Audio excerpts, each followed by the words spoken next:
This presentation covers 5 anti-infective medications for inhalation and touches on one for RSV, or respiratory syncytial virus, which is administered via intramuscular injection. Ribavirin, or trade name Virazole, is used for the treatment, but not prophylaxis, of RSV in infants.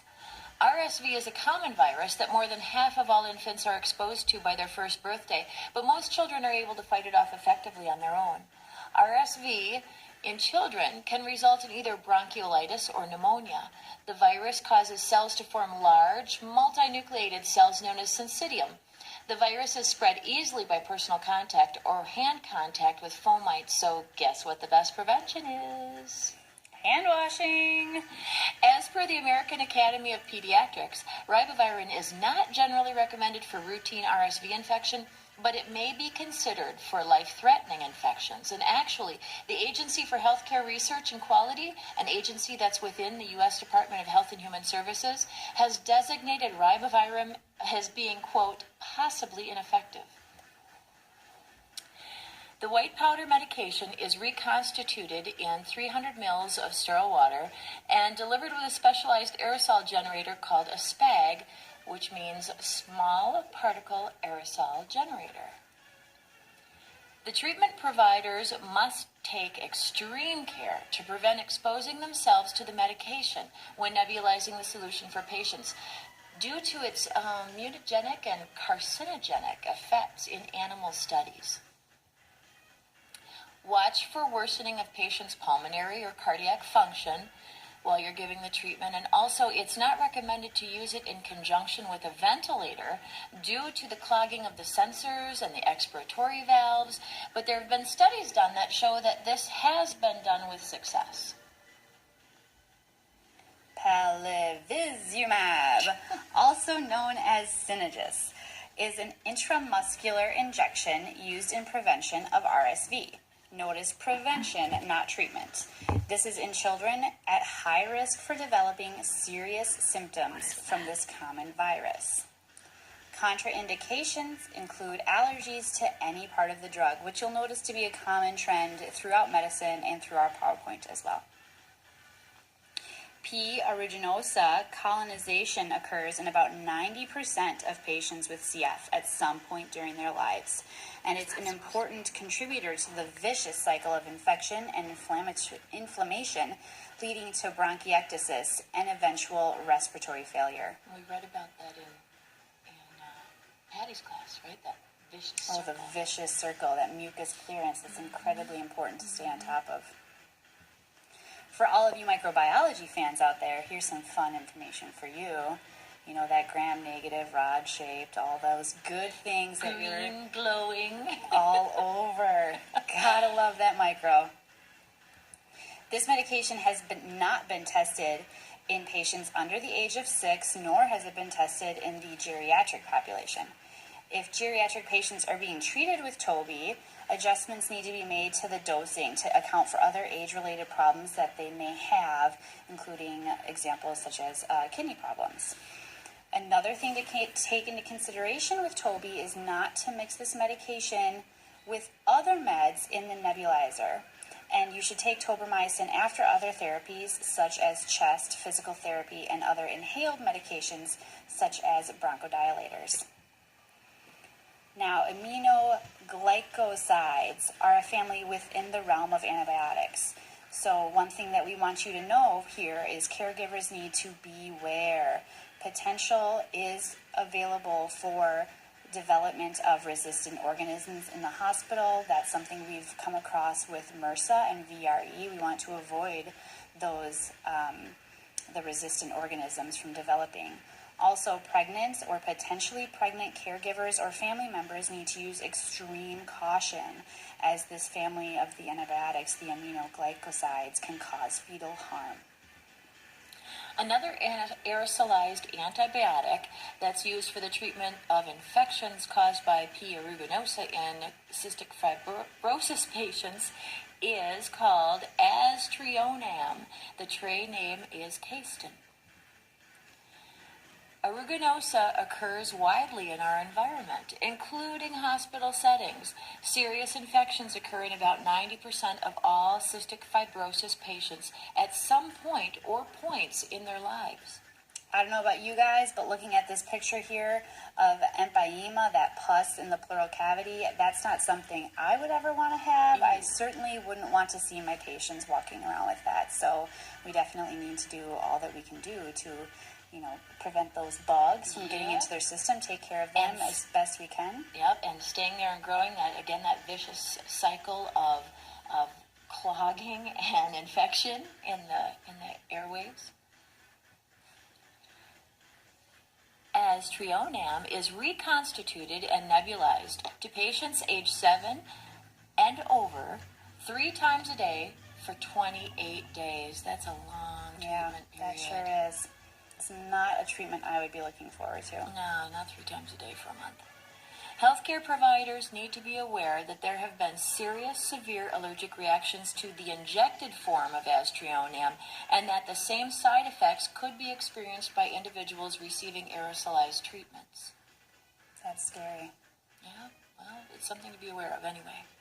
So with this aerosolized aztreonam, some of the side effects include, a rash on your face. Well, I'm excited. I have CF, which is difficult enough. Now, let's put something glaring and obvious on my face above and beyond everything that I'm dealing with inside of my body. Well, and then the swelling and pain in joints as well. So sure, let's make moving painful. Ooh. Now here with NebuPens, one thing that we want you guys to be aware of here is you'll see these abbreviations PCP, that's not primary care provider. PCP and PJP are being used interchangeably a lot in our textbook. But PJP is to be the term that should be used in place of PCP. If you have any questions about this, you can check Rao, 9th edition, page 221. Here's a neat little picture of the NebuPens. We're going to be giving this medication by 300 mLs once every 4 weeks. This is prophylactic. And another important thing to see here is we're giving this in a sterile water injection, not saline into the vial. So make sure you're paying attention to what you pick up in the pharmacy. So now for the aerosolized pentamidine, some of the side effects. The bad stuff that occurs with this is, pretty much standard for aerosolized administration of medications. You get cough and bronchial irritation, and that can cause bronchospasm and wheezing. Oh, and dyspnea. That sounds great. Let's have more trouble breathing when we're already sick. Sure. Why not? And let's just blow our lungs right out. Oh, Spontaneous pneumothoraces. So we should probably be cautious at how high of a flow we're giving these treatments. Likely, yeah, and if we're using it on a tall, thin male, I would assume we have to be even more conscientious about that. Good to know. Thanks for pointing that out. And, with systemic side effects, the conjunctivitis, due to using a mask and getting that in the eyes, coming up under the mask. Yeah, we're seeing that a lot here with these respiratory medications, aren't we?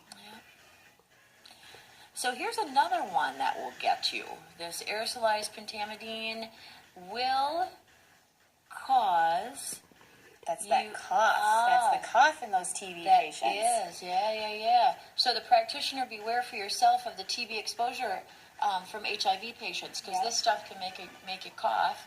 And then they're carrying those little nuclei, those TB nuclei, and they're the waterborne or the airborne particles that come out in their cough. So you do need to use precautionary measures, droplet precautions, aerosol precautions. Yeah, let's make Joe proud. He spent a lot of time on isolation precautions and surveys, so let's try and actually follow those when we're in the workplace and keep ourselves and our other patients safe.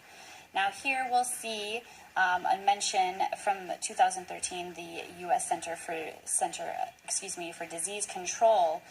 Despite the fact that this medication is given for prophylactic treatment of PJP, the potential to develop PJP still exists. So that's fun. We're going to give you this medication, but you can still get sick. So that being said, any patients need to be evaluated and tested for PJP if they notice new or worsening symptoms of a pulmonary infection. And Also, the Center for Disease Control said that the new drug of choice for treating this stuff is actually a tablet that patients take, and then this aerosolized medication becomes the secondary choice for treatment. Tablets are a lot easier than, at least for some people. Well, Not for everyone. If you can swallow them. That's right. I don't know how big they actually are, but they look pretty big there. Yeah. So we're looking at Relenza now, and we want you guys to know that the number of days and the number of times given per day will differ depending on if Relenza is being given for prevention or treatment. So keep in mind here, if your patients are already symptomatic, you're probably going to be dosing them differently than if they're, say, the family member of the patient. We've seen this in the hospital where patients are admitted, but then their spouses or children are actually given prophylactic treatment with the same medication. Dosing will be different, though. Keep that in mind. And another thing that's very important is Relenza does not replace the flu shot. You still want to get the flu shot. Encourage your patients and family members to get the flu shot.